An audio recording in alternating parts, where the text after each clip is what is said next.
Boom. Bolts are here. This is separate. That means if you're making a custom exhaust, all you gotta do is copy this pattern. You just undo the bolts, and you got a straight pipe. Put that over there. Now, okay.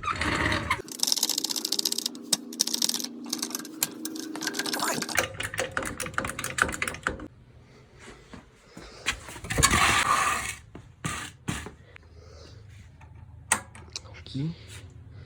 Easy. Oh! Oh!